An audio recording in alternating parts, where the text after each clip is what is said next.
If you are deploying Postgres in production, eventually somebody will ask you a question you cannot answer with vibes. How fast is it? Will it handle our load? Did that tuning change actually help? This video gives you the tool and the methodology to answer those questions with real numbers. Over the next 22 slides, I am going to show you HammerDB, the most widely used open-source database benchmark in the world. Free, mature, and hosted by the TPC Council. We will cover the TPROC-C OLTP workload, the TPROC-H analytics workload, the exact CLI commands, the metrics that matter, the 7 mistakes that invalidate most published benchmarks, and the production playbook you can put on your team's wall today. By the end, you will not just know how to run HammerDB. You will know how to size it, how to tune around it, how to read the results, and how to spot when somebody else is showing you misleading numbers. Let us start with the most important question. Why benchmark at all? Numbers without a benchmark are vibes. And vibes do not survive a production launch. A real benchmark answers questions that matter. Will this hardware handle my expected load? Will my new Postgres version be faster, slower, or the same? Did that PostgreSQL.conf change actually help? Is my managed cloud Postgres giving me what I am paying for?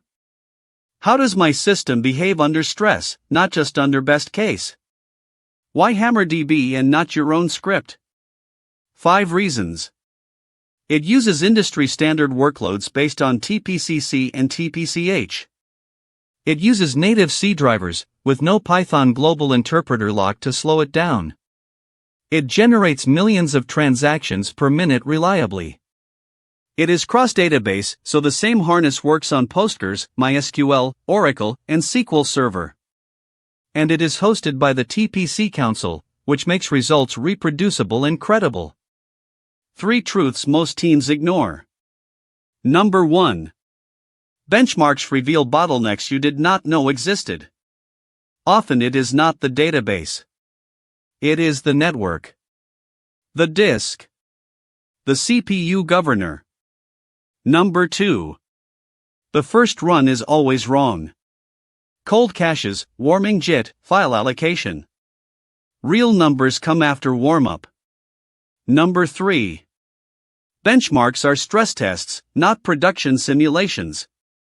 Use them to find limits, not to predict exact behavior. What this video will teach you. How to install HammerDB. How TPROC-C and TPROC-H actually work. How to size your benchmark for your hardware. The exact CLI commands. How to read the results. How to tune Postgres based on what you find. And the 7 mistakes that invalidate most benchmark numbers you see online. HammerDB is the single most widely used open-source database benchmark. It is free, mature, and maintained by the TPC Council on GitHub. The latest version as of this video is HammerDB 5.0. It is written in TCL and C, deliberately avoiding Python because of the global interpreter lock. It is licensed under GPL v3. It runs on Linux, Windows, Docker. ARM support is in development. It supports more databases than any other benchmark tool. Postgres, including all the major Postgres flavors like EDB, Aurora, Cetus, Yugabyte, Greenplum, MySQL, and MariaDB. Oracle Database, SQL Server, IBM DB2, even Amazon Redshift and x10. The 2 workloads that matter for Postgres benchmarking are TPROC-C and TPROC-H. TPROC-C is the transactional workload. Derived from TPC-C, models an order processing system with warehouses, customers, orders, and stock. High concurrency. Many small transactions. The standard OLTP benchmark. It reports throughput as NOPM, new orders per minute, and TPM, transactions per minute. TPROC-H is the analytics workload. Derived from TPC-H, decision support workload. 22 complex queries against a star schema with millions of rows. Tests the query optimizer, parallel execution, and big scan performance. It reports per query timings and a total geometric mean. Different tools for different jobs. We will cover both. Here is how HammerDB actually works under the hood. One process. Many threads. Direct native database connections. No middleware in the way. The HammerDB process spawns n virtual user threads. Each virtual user opens its own lip connection to Postgres. Each one loops the workload independently. At the end, HammerDB aggregates the per virtual user counters into the final NOPM and TPM numbers. Why this architecture matters. The native lip driver is the same protocol your app uses. There is no JDBC wrapper, no ORM overhead, no language runtime drag. One thread per virtual user means each VU is an independent client doing real work concurrently. By default, HammerDB uses stored procedures, which pushes most of the work into the database itself. That isolates Postgres CPU and I/O from client overhead. And each VU records its own latencies locally, so the timer collection itself does not become a bottleneck. There is a two-phase execution model. Phase 1 is the schema build. Create the database, create tables, generate data, create indexes. Done once. Restored from a base backup for each test run. Phase 2 is the driver run. Spawn virtual users, ramp up, run for n minutes, capture results. Repeat it as you sweep through configurations. Separating these two phases is critical. You should never measure schema build time as part of throughput. And one critical warning. The HammerDB client itself can become the bottleneck if you under-resource it. Always run HammerDB on a separate machine from the database under test. Otherwise you are measuring HammerDB performance, not Postgres performance. Let us look at TPROC-C in detail. It is an order processing system for a wholesale supplier. Same shape as the original TPC-C specification. 9 tables. Warehouse, district, customer, stock, item, orders, order_line, new_order, history. The size of the dataset is controlled by one parameter. The number of warehouses. Everything else scales from there. 10 warehouses gives you about a 1 GB database, useful for smoke tests. 100 warehouses gives you about 10 GB. 500 warehouses, about 50 GB. 1,000 warehouses, about 100 GB, which is the standard benchmark size you will see in published results. 5,000 warehouses gets you to 500 GB. 10,000 or more starts hitting cluster scale. Rule of thumb for sizing. Pick warehouses so that the dataset is at least twice your shared_buffers if you want I/O behavior to matter. Otherwise the entire working set lives in cache and you are measuring CPU, not the database. HammerDB runs a mix of 5 transactions against the schema. New_order is about 45% of the mix. Insert an order, update stock. Payment is about 43%. Update customer balance. The other 3 transactions, order_status, delivery, and stock_level, each account for about 4%. Order_status is read-only. Delivery is a bulk update. Stock_level reads recent low stock items. This mix mimics a real OLTP workload reasonably well. HammerDB reports 2 numbers at the end of every TPROC-C run. NOPM and TPM. Most people quote one and misunderstand the other. Let me explain. NOPM is new orders per minute. It counts only the new_order transactions, which are about 45% of the workload mix. NOPM is verifiable. You can inspect the database state after the run and confirm exactly how many new order rows were inserted. NOPM is database agnostic. NOPM means the same thing on Postgres, MySQL, and Oracle. It is comparable across runs and across platforms. It is derived from TPC-C TPM-C. This is the number you should quote. TPM is transactions per minute. It counts all 5 transaction types.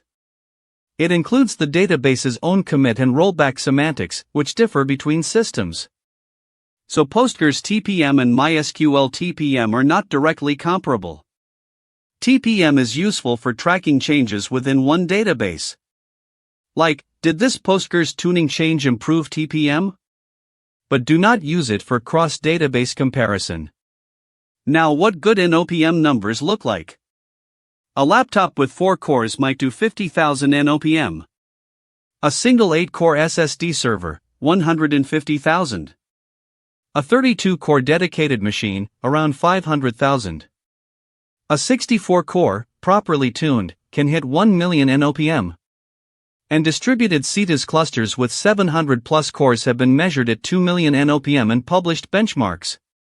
These are guideposts. Your actual numbers depend on Postgres version, tuning, storage IOPS, and dataset size relative to RAM.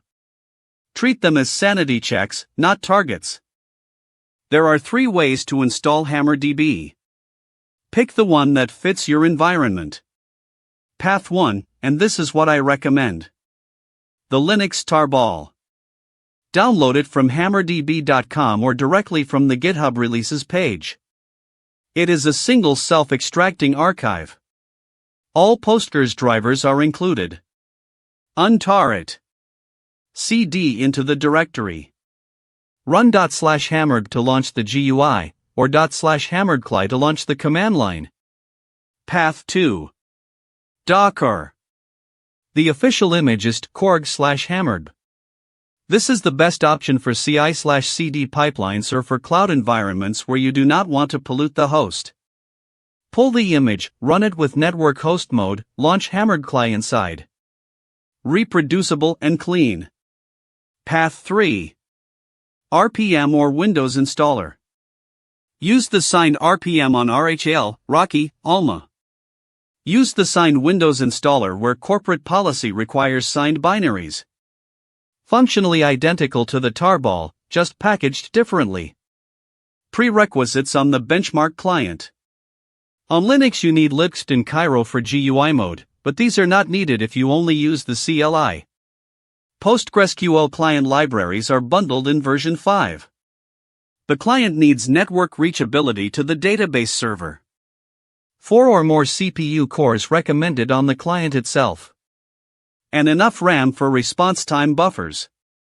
More virtual users means more RAM on the client. And here is the most important thing about running it. Run the HammerDB client and the Postgres server on different machines. Local benchmarking is fine for smoke tests. For real numbers, separate them. Use a low latency network link, less than 1 millisecond round trip time. Sub-millisecond network jitter shows up directly in your NOPM. Otherwise you are measuring 2 things at once and you do not know which one is the bottleneck.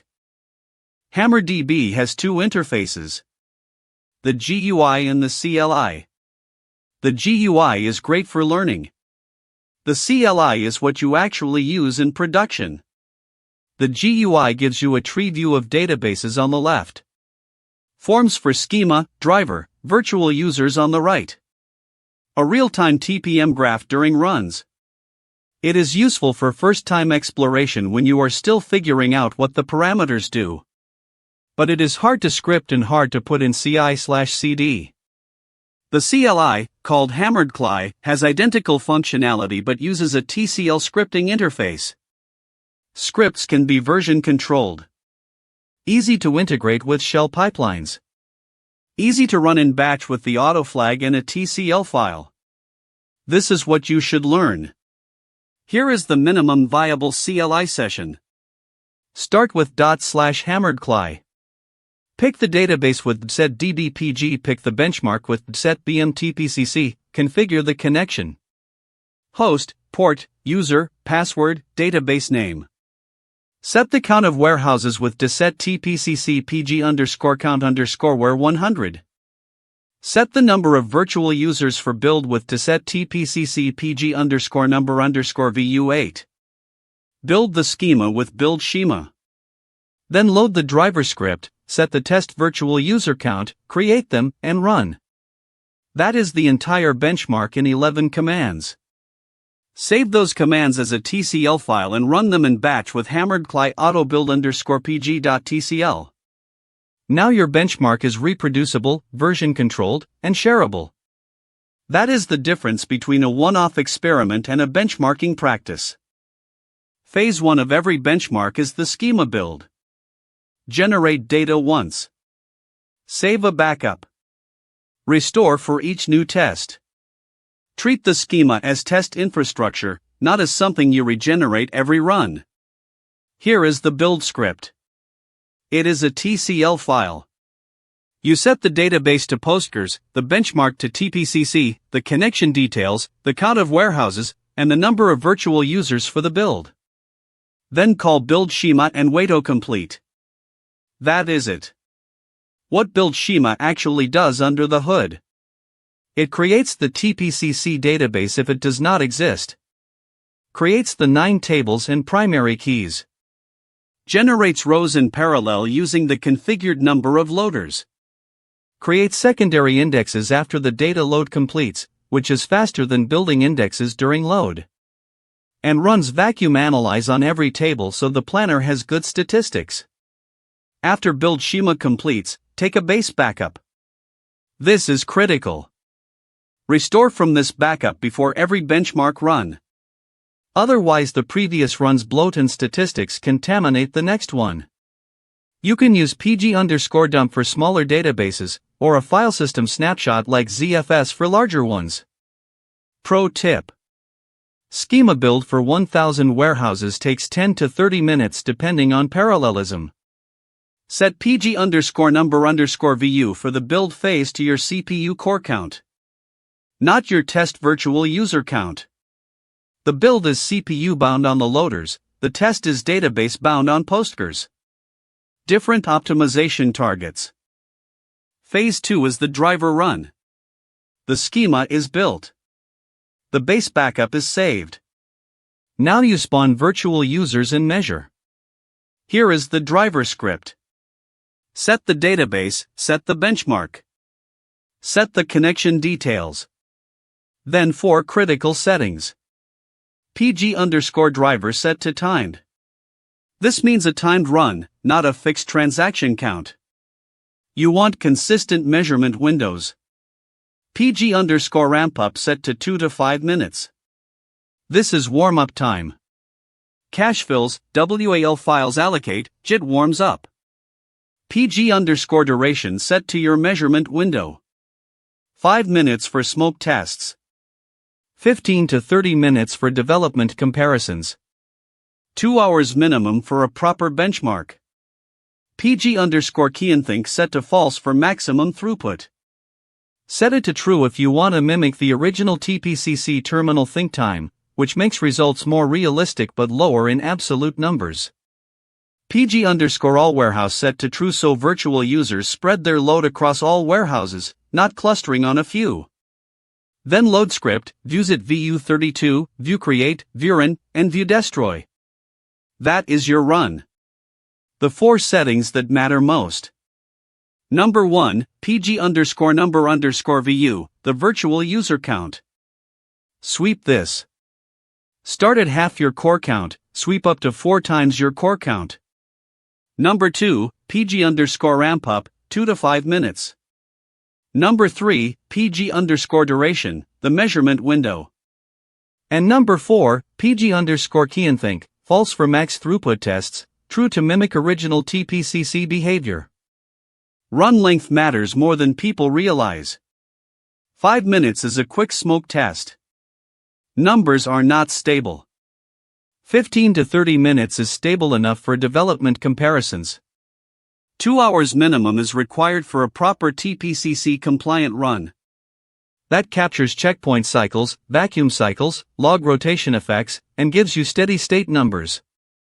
Never report a single number from a single virtual user count. Run a virtual user sweep. The peak tells you the system's real capacity. The shape of the curve tells you how the system behaves under increasing load. Here is the standard sweep pattern.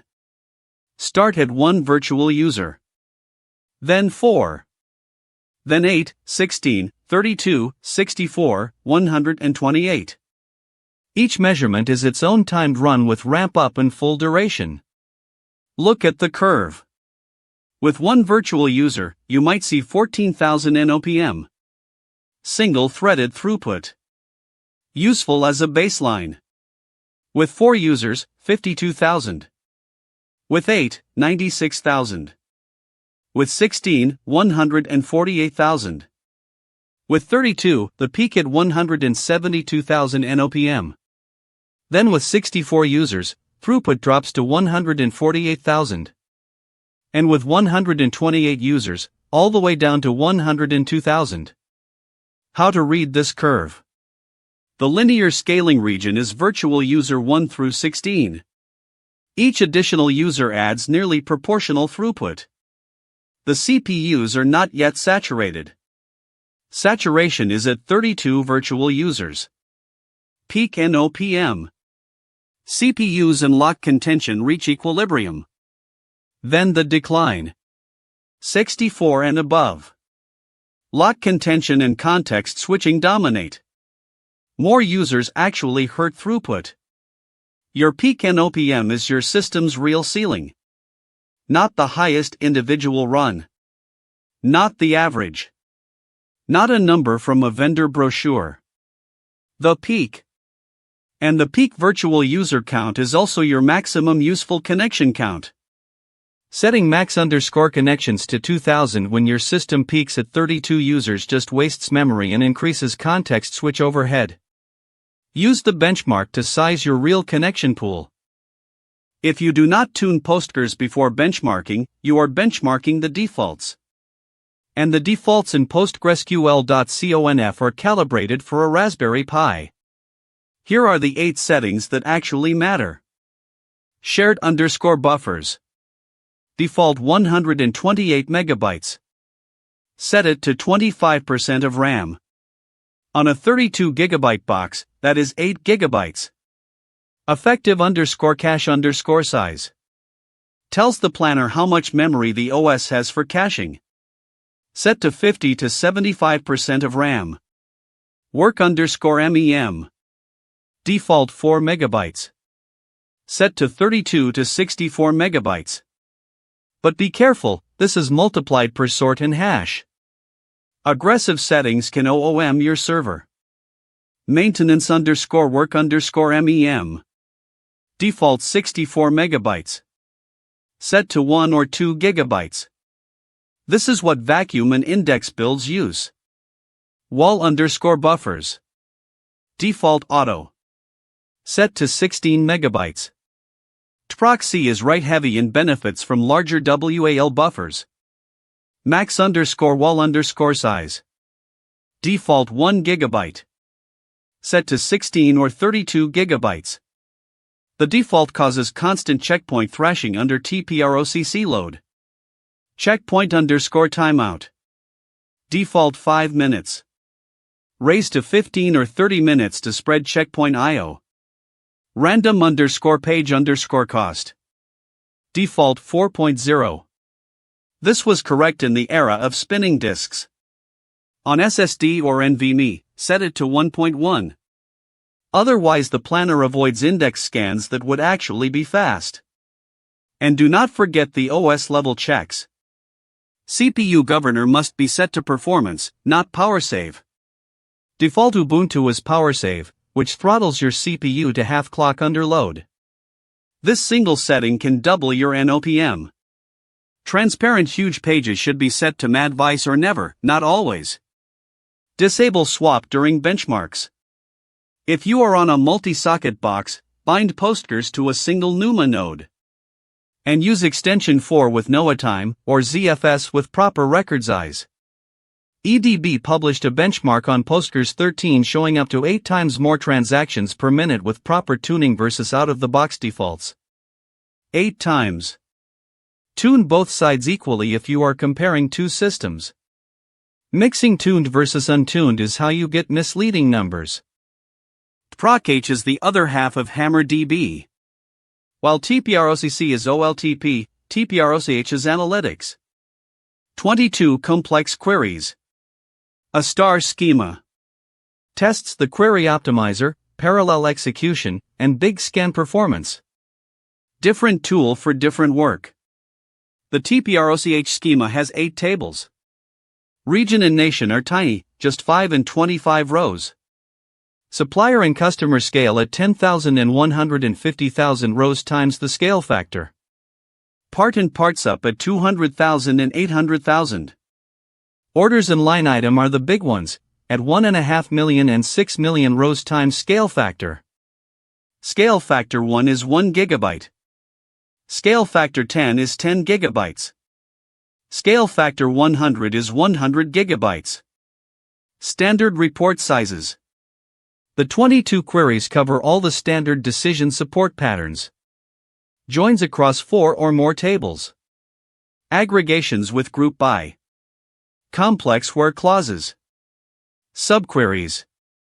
Outer joins. Query 1 is a pricing summary by ship date. Query 4 checks order priority. Query 11 identifies important stock. Query 21 finds suppliers who kept orders waiting. And 18 more. How TPROC-H differs from TPROC-C. Few queries, but each one is very large. Test scan and join performance, not transaction throughput. Read only. The database does not change during the run. Reports per query timings, plus geometric mean for an overall score. There is a power test, single user running queries sequentially. And a throughput test, with multiple concurrent query streams. What it reveals about your Postgres setup. Whether parallel workers per gather is paying off. Whether JIT compilation is actually helping your queries. Whether your statistics are accurate, which is why you must run analyze first. Whether work_MEM is large enough to avoid hash spills to disk. And whether your indexes are being used as you expect. TPROC-C and TPROC-H test very different things. Picking the wrong one wastes hours of work. Here is how to choose. TPROC-C is OLTP. High concurrency, tens to thousands of virtual users. Small fast transactions. Roughly 92% writes, 8% reads. Stresses the WAL, locks, auto-vacuum, and connection scaling. Reports NOPM and TPM. Run length is 15 minutes to 2 hours. TPROC-H is OLAP. Low concurrency, single user power test plus a few concurrent streams. Large slow queries. 100% reads. Stresses the optimizer, parallel workers, and work_MEM. Reports per query times and a geometric mean. Run length depends on query complexity. Use TPROC-C when your application is OLTP. Order processing, payments, sessions, anything with lots of small concurrent writes. Use it when you want to measure connection scaling. When you want to test write throughput. When you suspect lock or vacuum issues. Use TPROC-H when your application is BI, reporting, or data warehouse. When you want to test query optimizer changes. When you are tuning work_MEM and parallelism.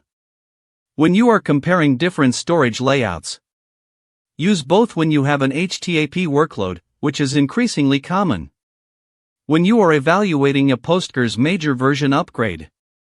When you are evaluating new hardware. When you are evaluating a managed cloud service. The two together give you a complete picture. Let me show you what a real benchmark script looks like. Build, run, capture, destroy. Save this. Run it nightly. Track changes over time. The script is bash on the outside, TCL on the inside. The bash wrapper writes a TCL file, runs HammerDB with the auto flag, and pipes everything to a timestamped log file. The TCL part configures Postgres connection, sets a 1000 warehouse benchmark, 3-minute ramp up, 15-minute duration, no key and think time, and enables time profile so you get per virtual user latency stats. Then it does a for each loop over virtual user counts. 1, 4, 8, 16, 32, 64. For each one it sets the VU count, creates the virtual users, runs the benchmark, waits 5 seconds for cleanup, and destroys the VUs. The whole thing is one invocation that gives you the full sweep.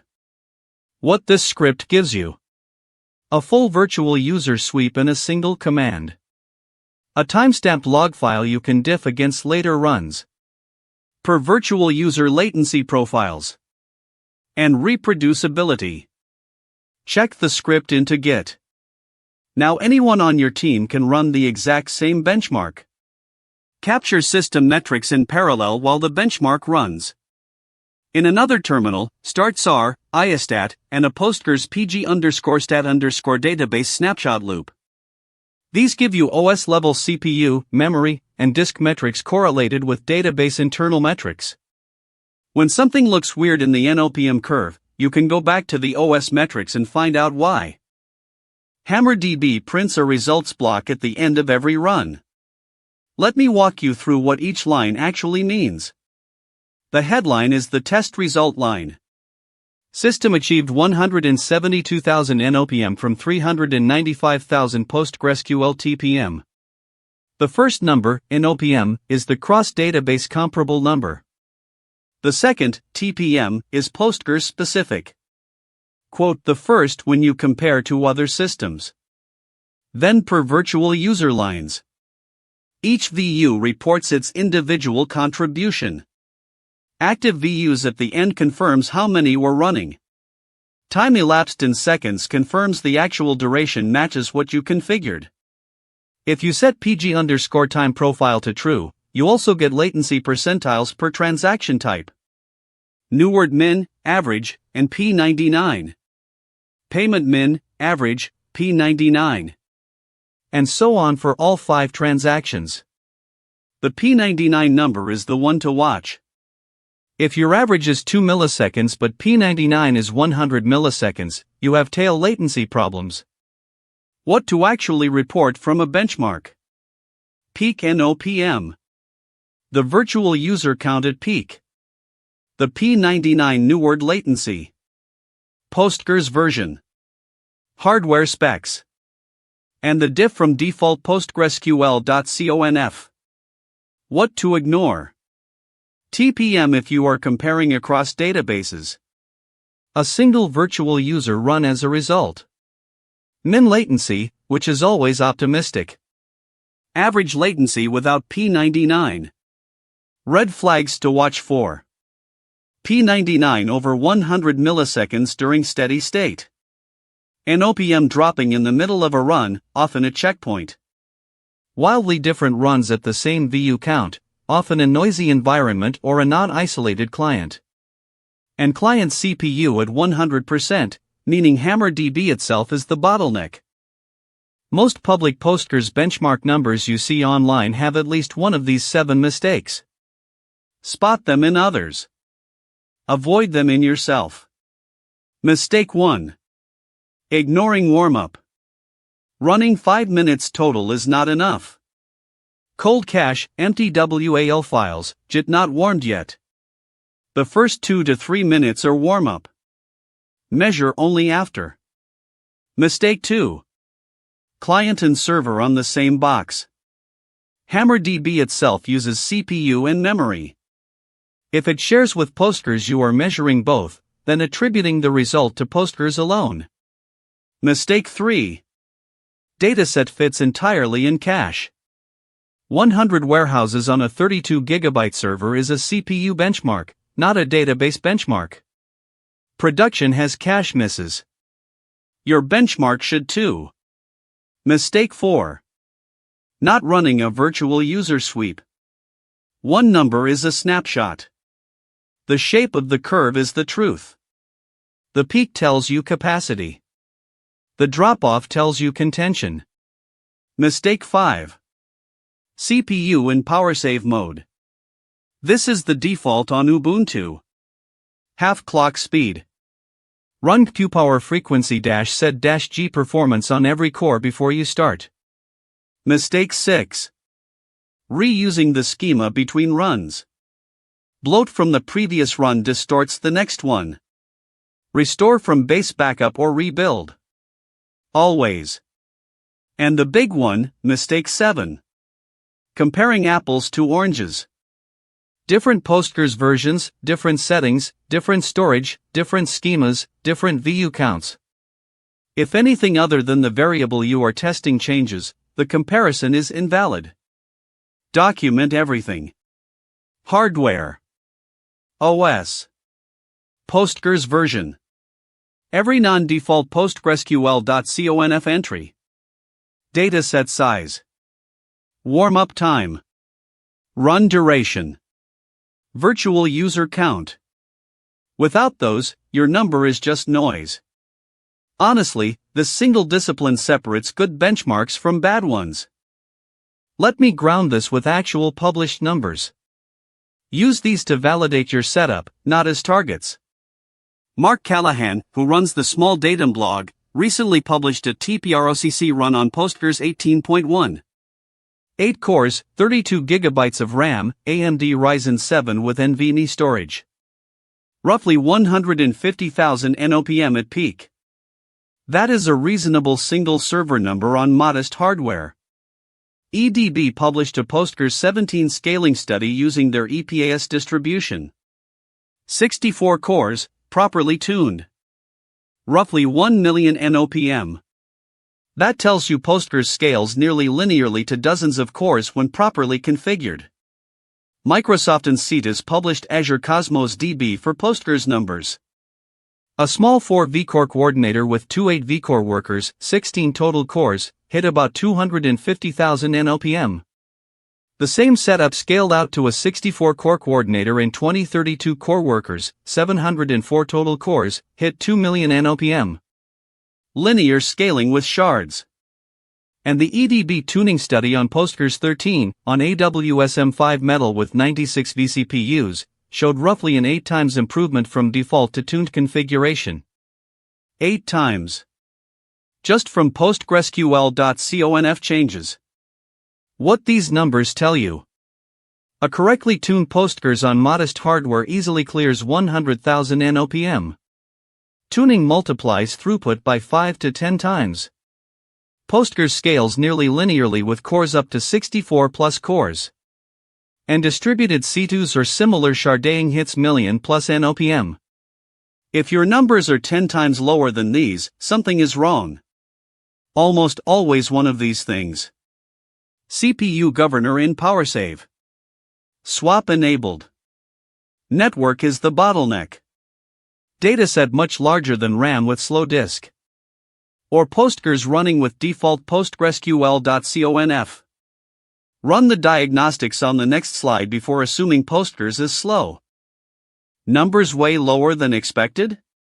Walk this checklist before blaming Postgres. OS level checks first. Run them once. Check the CPU governor.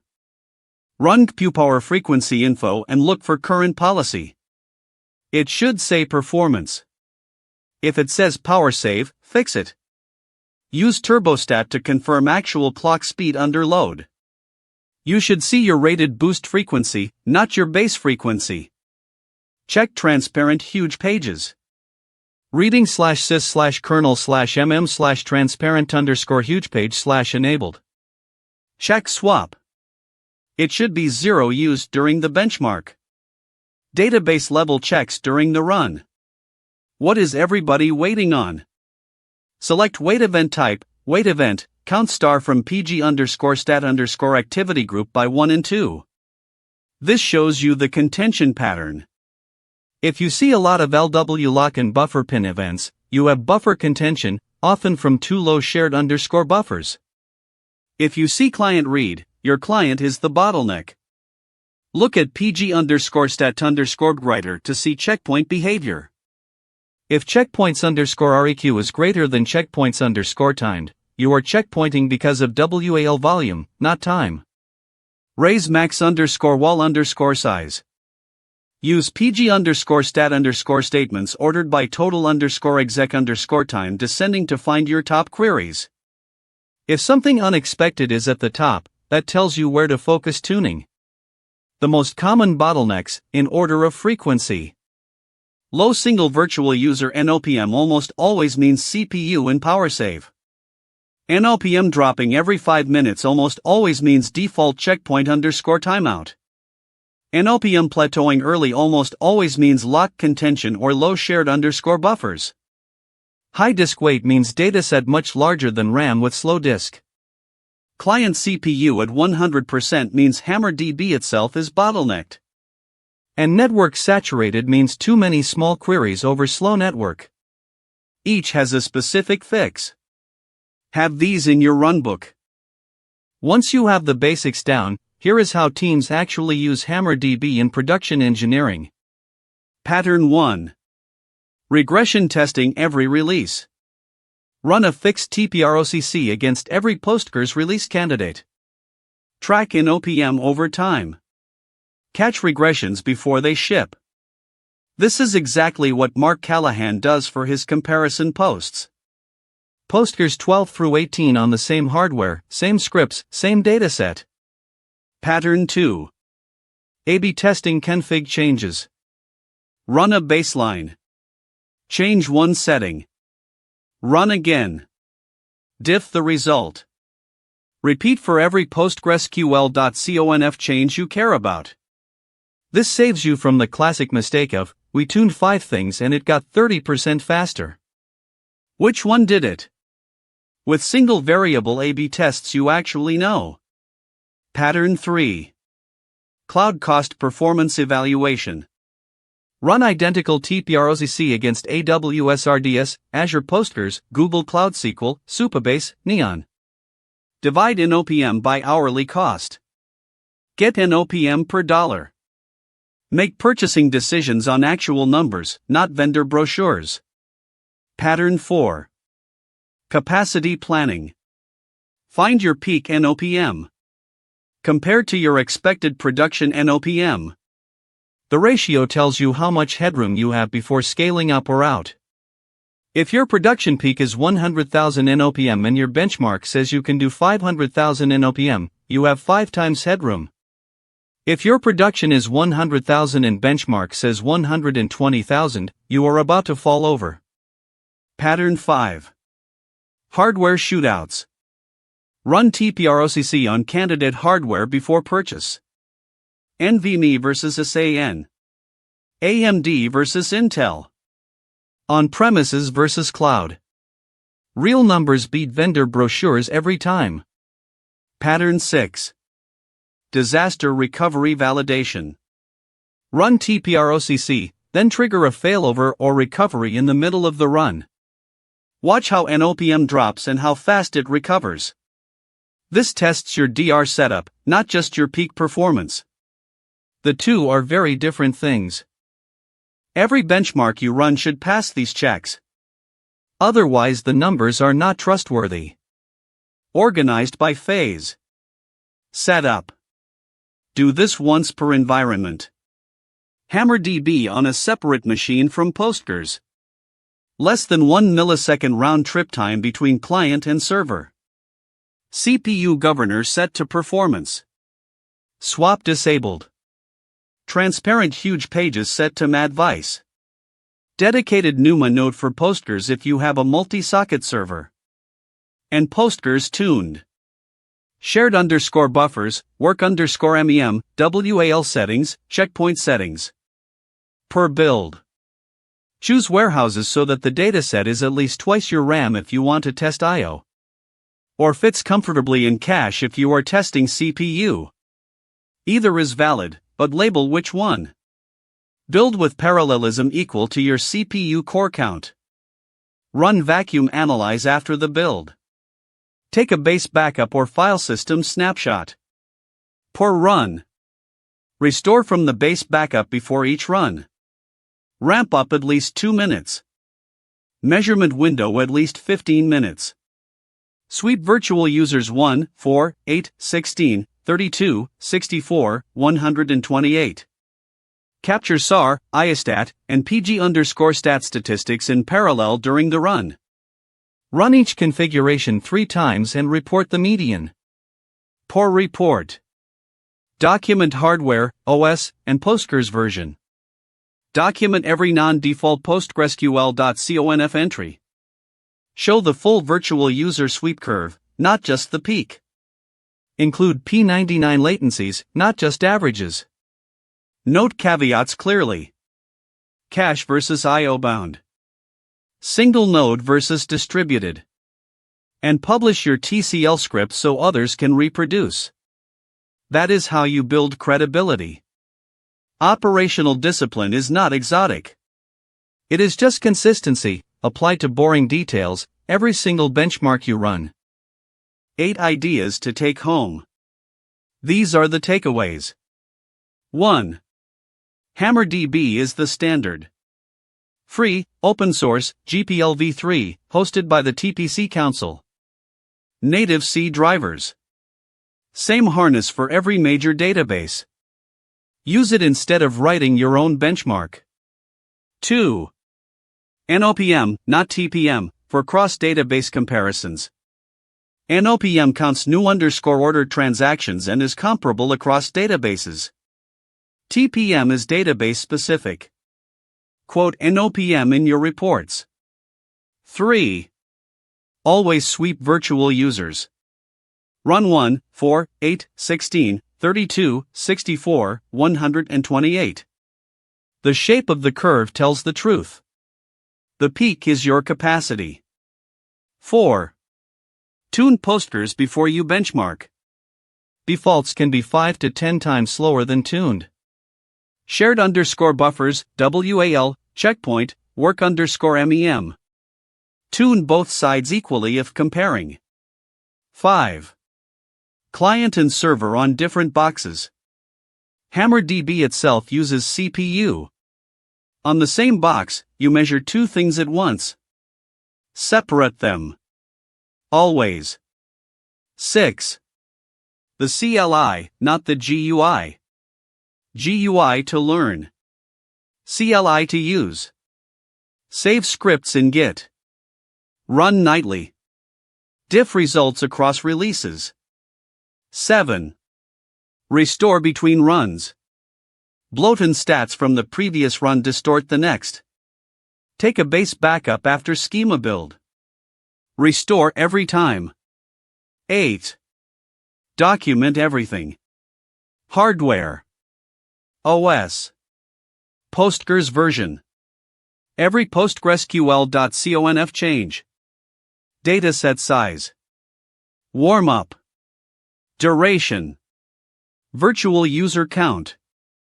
Without those, your number is just noise. If this video helped you, hit subscribe. There is more like this coming. Drop your worst benchmark surprises in the comments. They help everyone. And as always, try every script on a non-production database first. Thanks for watching.